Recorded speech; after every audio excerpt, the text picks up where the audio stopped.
C'est un mastodonte à deux têtes. Aujourd'hui, la SNCF gère les transports et son petit frère, RFF, gère les rails, les infrastructures. Le fonctionnement est kafkaïen, dit le gouvernement.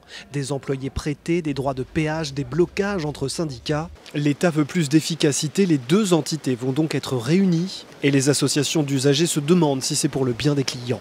Le problème de la SNCF, c'est qu'elle peut très bien devenir un enfant capricieux qui décide comme elle souhaite le développement de ses transports en commun. S'il n'y a pas l'État derrière, après tout, on développe que les services rentables et puis on laisse tomber les régions. Enfin, on remplace les TER par des bus, ça coûte moins cher.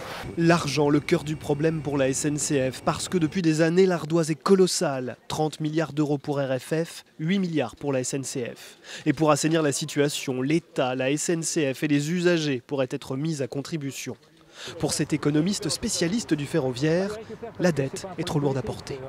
Il est évident que cette dette ne sera jamais remboursée. Excusez-moi de dire ça, ça va peut-être faire dégrader la note française, mais enfin tout le monde le sait. Elle ne sera jamais remboursée.